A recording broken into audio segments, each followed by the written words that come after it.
මම දැක්කා ඊයේ සාකච්ඡාව තුලත් අපේ නියෝජ්‍ය ඇමතිතුමා මේ කොළඹ මහා නගර සභාවේ ප්‍රශ්න ගැන කතා කළා. කොළඹ මහා නගර සභාව විතරක් නෙමෙයි අද වෙනකොට ලංකාවේ පළාත් පාලන ආයතන රාශියක බහුතරයක් නොමැති ආයතනවල ඡන්ද විමසීම සිද්ධ වීගෙන යනවා. අපිට පේනවා බස්නාහිර පළාතේ නාගරික කොමසාරිස්තුමියගේ හැසිරීමයි මධ්‍යම පළාතේ ඉන්න නාගරික කොමසාරිස්තුමියගේ හැසිරීමයි මේ ඡන්ද ක්‍රමය කරන ආකාරය ගැන දෙවිදියක් තියෙනවා. අපි දැක්කා මධ්‍යම පළාතේ ඒ ඉන්න කොමසාරිස්වරිය හරි තුමිය හරි එතුමා ඒගොල්ලෝ විශේෂයෙන්ම රහස් ඡන්දයේද එම නැත්නම් විවෘත ඡන්දයක්ද ඕනේ කියන එක විවෘත ඡන්දයකින් තමයි තීන්දුව කළේ. නමුත් කොළඹ නගර සභාවේ පෙරේදා ඇතිවෙච්ච සිදුවීමේදී අපි දැක්කා විශේෂයෙන්ම කොමසාරිස්තුමිය ඇවිල්ලා එතුමිය පූර්ණ නිගමනයකට ඇවිල්ලා සභාව කැඳවපු වෙලාවේ ඉඳන් එතුමිය කතා කළේ රහස් ඡන්දය ගැන තමයි කතා කළේ. එතකොට අපේ කණ්ඩායම විපක්ෂය යෝජනා කළා විවෘත ඡන්දයක් ලබා දෙන්න කියලා. ආණ්ඩුවේ පැත්තෙන් යෝජනාවක් ආවා නෑ මේක අපි රහස් ඡන්දයකට යන්න ඕනේ කියන එක. ඒතකොට යෝජනා දෙකක් සභාව තුලට ආවා. සභාව තුලට යෝජනා දෙකක් ආවම එතුමිය ඒ සභාවේ තිබෙන යෝජනා දෙකම සැලකිල්ලට ගන්න ඕනේ. නමුත් එතුමිය ඒ යෝජනා දෙක සැලකිල්ලට ගන්නේ නැතුව එතුමිය දිගින් දිගටම කතා කළේ රහස් ඡන්දයකට යන්න ඕනේ කියන එක. ගරු සභාපති නියෝජ්‍ය කතානායකතුමනි 2012 අංක 20 දරන 22 දරන පළාත් පාලන ආඥා ඡන්ද විමසීම් සංශෝධන පනතේ 6 වෙනි 66 6 වෙනි ඡේදයේ සභිකයන් දෙදෙනෙකු හෝ ඊට වැඩි සංඛ්‍යාවක් නගරාධිපතිවරයා වශයෙන් තෝරාපත් කර ගැනීම සඳහා යෝජනා කොට ස්ථීර කර ලැබූ අවස්ථාවක තෝරාපත් කර ගැනීමේ ක්‍රමය පැමිණ සිටින සමාජිකයන් විසින් යෝජනා සම්මතයක් මගින් තීරණය කරනු ලබන විවෘත හෝ රහස් ඡන්දයක් මගින් විය යුතුය. ඒක හරි. ඒ කියන්නේ ඇවිල්ලා ඉන්න අය තීන්දුව කරන්න ඕනේ මේක රහස් ඡන්දයක්ද විවෘත ඡන්දයක්ද කියන එක. දැන් මේ පනතේ ඒක කොහොමද හොයන්නේ කියන එකේ පනතේ නැහැ. මේ රහස් ඡන්දෙද විවෘත ඡන්දෙද කියන එක හොයන ක්‍රමවේදයේ පනතේ කියලා නැහැ. ඒකට තමයි මාර්ග උපදේශක රාජ්‍ය මේ මගේ ළඟ තියෙනවා රාජ්‍ය පරිපාලන පළාත් සභා සහ පළාත් පාලන අමාත්‍යාංශය මගින් 2025 කවුද මේ ලේකම්තුමා එස් ආලෝක බණ්ඩාර ලේකම්තුමා විසින් නිකුත් කරපු මාර්ග උපදේශයක් තියෙනවා. ඒතකොට මේ මාර්ග උපදේශය තමයි එතුමිය ඊයේ පෙරේදා පිළිපදින්න තිබ්බේ. ඒ මාර්ග උපදේශකේ පැහැදිලිව කියනවා 4.1 නගරාධිපති සභාපති සඳහා ඡන්ද විමසීම. පැහැදිලි බහුතරයක් නොමැති විට ඡන්ද ක්‍රියාවලිය. අපේක්ෂකයන් දෙදෙනෙකු හෝ ඊට වැඩි ගණනගේ නම් නගරාධිපති සභාපති තනතුර සඳහා යෝජනා කර ස්ථීර කර ඇතනම් කොමසාරිස්වරයා විසින් සභාවේ සභිකයන් අතර ඡන්ද විමසීමක් පවත්වා නගරාධිපති සභාපති තෝරාපත් කළ යුතුය. ආඥාපනතේ මේ තරඟය සඳහා පියවරෙන් පියවර ක්‍රියාවලියක් දක්වා ඇත. මුලින්ම සභාවේ සභිකයන් විසින් ඡන්ද විමසීමේ ක්‍රමය තීරණය කරනු ලැබේ. එනම් තේරීම විවෘත ඡන්ද විමසීමක් කළ යුතුද රහස් ඡන්ද විමසීමක් කළ යුතුද යන්නයි. එහි ඇත්තේ අපේක්ෂකයන් කීප දෙනෙකු තරඟ කරන ඡන්ද විමසීමකදී තෝරාපත් කර ගැනීමේ ක්‍රමය පිළිබඳව සභිකයන් අතර මතභේදයක් ඇති නොවුවත් ඒ සඳහා එක් සභිකයාගේ නම අඬගසා සම්බන්ධයෙන් ඡන්ද විමසීමක් කර බහුතරයේ එකඟතාව මත ඡන්ද විමසීමේ ක්‍රමය තීරණය කළ යුතුය.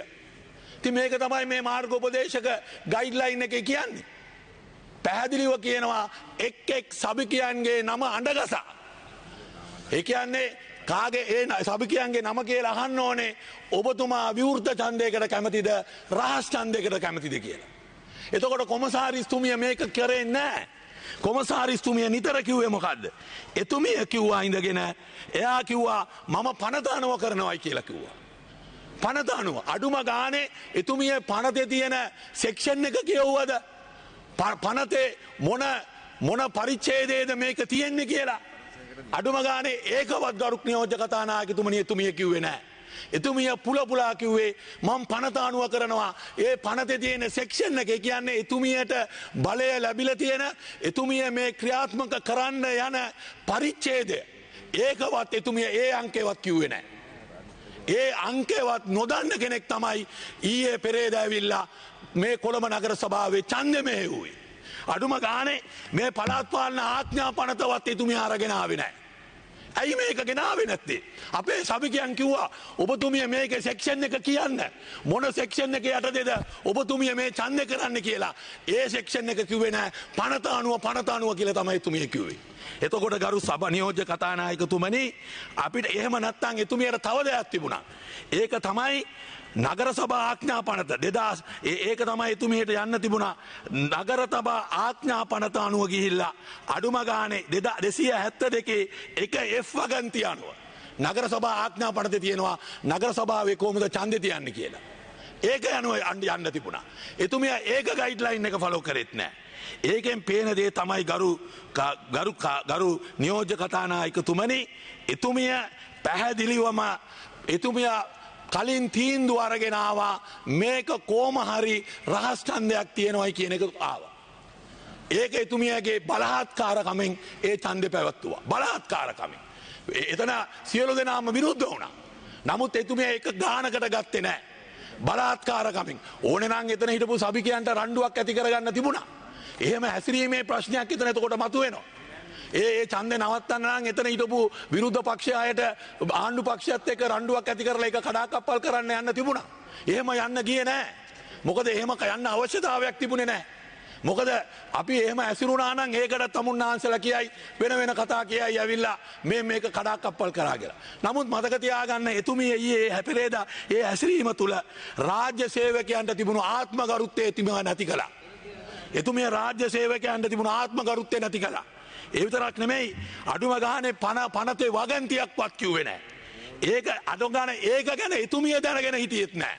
මොන වගන්තියද කියලාවත් අඩුම ගානේ සෙක්ෂන් 66 කියලාවත් එතුමියට කියන්න දන්නේ නැහැ. එතුමිය කිව්වේ නැහැ. ගරු කතානායකතුමනි ඒ හින්දා අපිට පේනවා විශේෂයෙන්ම මධ්‍යම පළාතේ කොමසාරිස්තුමිය මේක විනිවිදභාවයකින් කළා. කඩුගන්නාවේ විනිවිදභාවයකින් කළා. අනිකුත් ප්‍රාදේශීය සභාවල විනිවිදභාවයකින් කළා. එහෙම මධ්‍යම පළාතේ කොමසාරිස්වරියට එක නීතියකුත් බස්නාහිර පළාත් සභාවේ කොමසාරිස්වරියට නීති දෙකක් තියෙන්න බෑ. එක නීතියයි තියෙන්න ඕනේ. නමුත් අවාසනාවකට බස්නාහිර පළාත් සභාවේ කොමසාරිස්තුමිය ආණ්ඩුවේ දේශපාලන උවමනා මත එදා වැඩ කරයි කියන එක මුළු ලෝකෙටම පෙන්නවා. අපි විතරක් නෙමෙයි. සියලු දෙනාම ලයිව් ටෙලිකාස්ට් එකේ මුළු ලෝකෙම දැක්කා එතුමිය කොයි විදියටද දරදඬු ආකාරයට මේ රහස් ඡන්දේ තියන්න ඕනේ කියලා එතුමිය ආවා. ගරු කොමසාරිස්තුමියට මම එකක් කියනවා.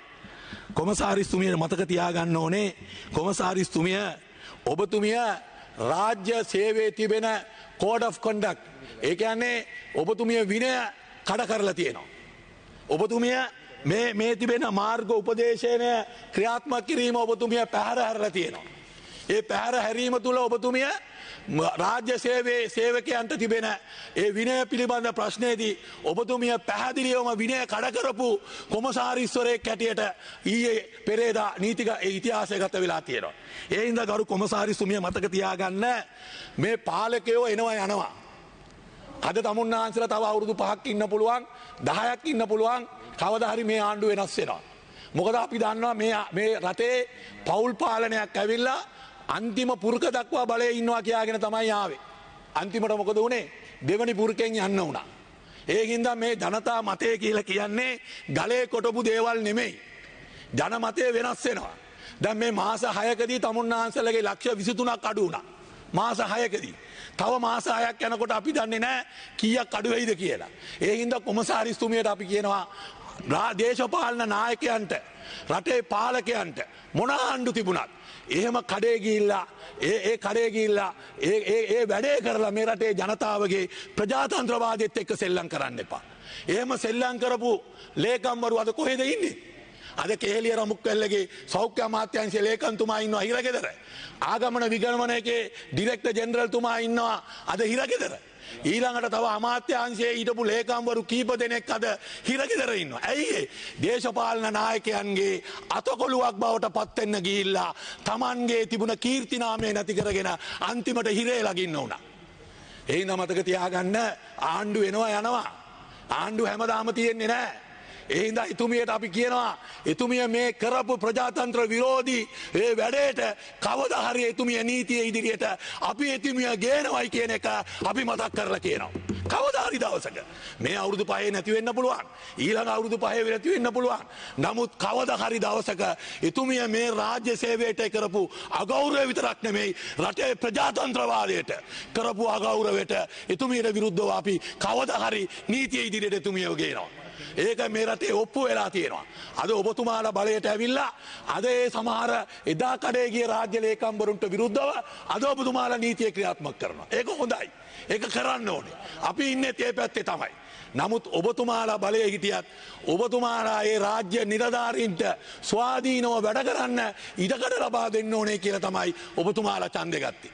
ගරු කතානායකතුමා මම කියන්න ඕනේ විශේෂයෙන්ම ජනතා විමුක්ති පෙරමුණේ උදවිය රහස් ඡන්දයට විරුද්ධව හිටියේ. මේ පාර්ලිමේන්තුවේ අපේ ජනාධිපතිතුමා මේවා හොඳට කියලා තියෙනවා. රහස් ඡන්දය තුල ජනතාවගේ අදහස පිළිඹු වෙන්නේ නැහැ. ඒ හින්දා රහස් ඡන්දය තුල තමයි ඩීල් යන්නේ. ජාස් ඡන්දය තුල තමයි ගනුදෙනු යන්නේ. ඒ හින්දා ජනතා විමුක්ති පෙරමුණ හැමදාම දරපු මතය තමයි රහස් ඡන්දය කියන්නේ දූෂිතයි.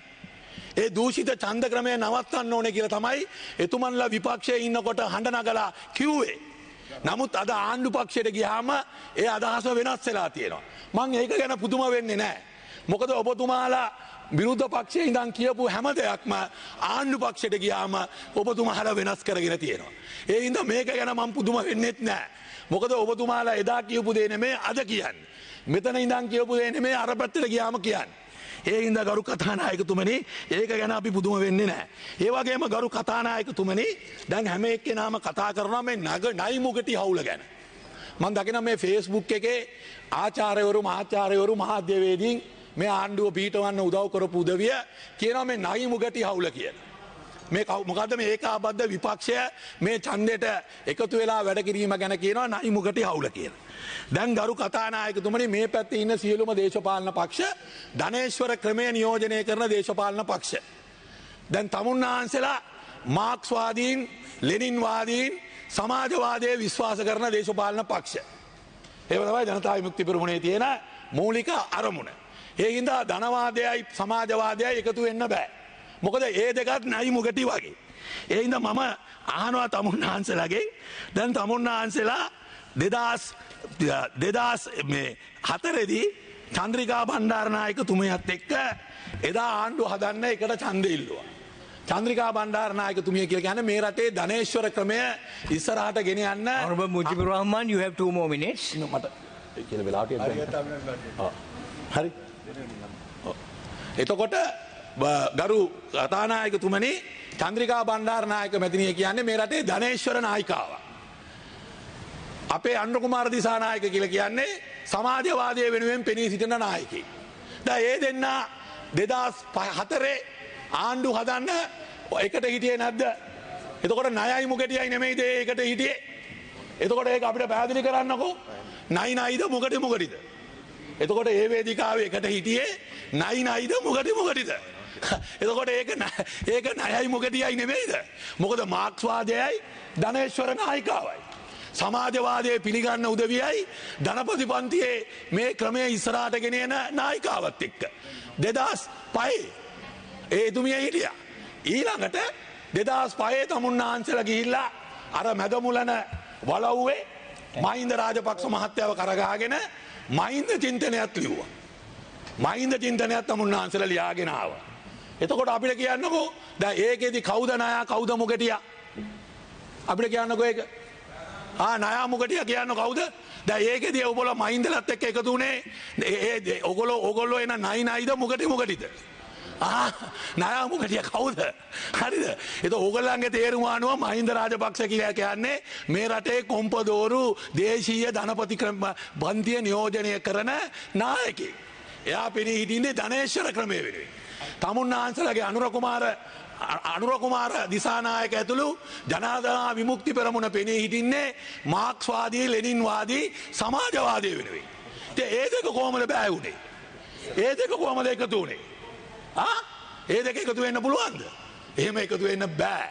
එතකොට ඒ දෙක එකතු වෙනවා. ණයයි ඒ කියන්නේ ණයයි මුගටියයි ඕගොල්ලොත් එකතු වෙනවා. ඊළඟට අපි බැලුවොත් එහෙම 2015 කවුද අපේ රනිල් වික්‍රමසිංහ මහත්තයා අගමැති ඉන්න කාලේ එයාට කිව්වා යැන්කි ඩිකී කියලා. යංකිඩිකී කියලා තමයි කිව්වේ. ඇමරිකන් අධිරාජ්‍යවාදයේ නියෝජිතයාගේ. මේ පාර්ලිමේන්තුව ඇතුලේ අනුර කුමාර දිසානායක මහත්තයා වැඩි හරියක් හිටියේ අගමැතිතුමාගේ කාර්යාලයේ. කවුද ණයා කවුද මොකටියා? ඉතින් අපිට කියන්නකෝ. දැන් නයි නයිද මොකටිද? ඒක එතකොට ණයයි මොකටියයි නෙමෙයි. ඒක නයි නයි. නේද? ඒ හින්දා ගරු කතානායකතුමනි දැන් ඊළඟට කියන්නකො මෙතුමන්ලා කරා හොඳ වැඩක්. ඒක තමයි අර ඇමරිකන් අධිරාජ්‍යවාදයට විරුද්ධයි. මුළු ලෝකයේම ඇමරිකාව හූරගෙන කනවා. ඒ හින්දා ඇමරිකාවට අපි විරුද්ධයි කියලා අන්තිමට මොකද උනේ? අන්තිමට ජුලී චෑන් එනවා පැලවත්තේ කෝපි බොන්න. ඒ කොහමද? ඕගොල්ලන්ගේ තේරුම අනුව ඇමරිකාව කියලා කියන්නේ ණය. එක්ක ඕගොල්ලෝ මුගටියා. එක්ක ඕගොල්ලෝ ණය ඇමරිකාව මුගටියා. ජුලී චෑන් මුගටියා වෙන්න එපා. දැන් ජුලී චෑන් එක අර පැලවත්තේ කාර්යාලයේ හැමදාම එකට හිටියා. ඒක කොහොමද පෑවුනේ? ඒක කොහොමද පෑවුනේ කියලා විස්තර කරන්නකො. ඒක නයි නයිද? ඒක මුගටිද? දැන් හරිද? ඒක මේක. ඊළඟට ඊයේ රිෂාඩ් බදුරුදීන්ගේ අපේ ඉන්න මේ විපක්ෂ නායකතුමාගේ මේ සමාජිකයෙක් අරන් කුපේ කුරුණෑගල උපනගරාධිපතිකම දීලා බලය හැදුවා. ඒ කොහමද රිෂාඩ් බදුරුදීන්ට ඒ පැත්තේ ඉඳන් අර ඕගොල්ලන්ගේ කවුද අර විදේශ නියෝජ්‍ය ඇමතිවරයා කිව්වා පොලිතීන් බෑග් එකත් එක්ක කොළඹ ආවි කියලා. ඕගොල්ලන්ට රිෂාඩ් බදුරුදීන් කියලා කියන්නේ නායක. ඕගොල්ලෝ මුගටියා. ඉතින් ඊයේ කොහමද ණයයි මුගටියයි එකතු වුනේ? කුරුණෑගලදී. කියන්නකෝ මට. අනුරාධපුරයේදී එකතු වුණා. නගේ ණයයි මුගටියයි. අහල්ල මුල්ලේදී එකතු වුණා. ණයයි මුගටියයි. හරිද? ඒ හබුතලේදී එකතු වුණා. ණයයි මුගටියයි. තොණ්ඩමාන් එක්ක තොණ්ඩමාන්ට වතුර ගැව්වා. තොණ්ඩමාන්ගේ 100ටත් හොරා කියලා කිව්වා. පිල්ලයන්. අන්න ශානක්‍ය නිය කිව්වා දැන් පිල්ලයන් ත්‍රස්තවාදියා.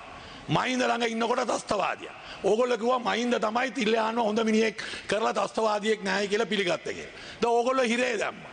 හිරේ දාලා ඉවරලා අර ගිහිල්ලා මඩ කලපුවේ එතන සභා හදන්න අර නායත් එක්ක ගිහිල්ලා මුගටියා සෙට් වෙනවා. ඒ කොහමද? හරි? ඒක කරන්න පුළුවන්ද? ඒ හින්දා ගරු කතානායකතුමනි අපි කියන්න ඕනේ විශේෂයෙන්ම කතානායකතුමනි මෙහෙම කතාවක් තියෙනවා. අර හෙළුවෙන් ඉන්න මිනිහා අමුඩෙන් ඉන්න මිනිහට හූ තියෙනවා. අර හෙළුවෙන් ඉන්න එක්කෙනා හමුඩෙන් ඉන්න එක්කෙනාට හූ තියෙනවා. ඒකේ වැඩක් තමයි තමුන්නාන්සලා කරන්නේ. තමුන්නාන්සලා නයි මුගටි එක්ක ඉතිහාසයේ පුරාම ඉඳලා ඩීල් දාලා දැන් ඒ පැත්තේ ඉඳන් අපිට කියනවා අපි නයි මුගටි එක්ක එකතු වෙලා තියෙනවා. මතක තියාගන්න අපි නයි මුගටි එක්ක එකතු වෙලා නැහැ. අපි කායකවත් දේශපාලන ඩීල් දාලා නැහැ. අපි මේ පාර්ලිමේන්තුව ඇතුළෙත් තමුන්නාන්සලා ගේන හොඳ පනත් වලට ඡන්දය දෙනවා. එදා විපක්ෂයේ ඉන්නකොට තමුන්නාන්සලාගේ മന്ത്രിවරු ආණ්ඩුව හොඳ දේවල් කරනකොට ඡන්දය දීලා තියෙනවා. ඒ හින්දා අපි මේ සභා පීඨවීමේදී තමයි අපි සමහර පක්ෂවල උදව් ගන්නවා, ඡන්දය ගන්නවා. එහෙම නැතුව ඒව දේශපාලන ඩීල් නෙමෙයි. ඒව දේශපාලන එකඟතා නෙමෙයි. ඒ හින්දා ඒවට උත්තර දී ගන්න බැරුව තමුන්නාන්සලාගේ ඉන්න Honorable Mujibur Rahman, you have exhausted your additional 4 minutes. I will finish.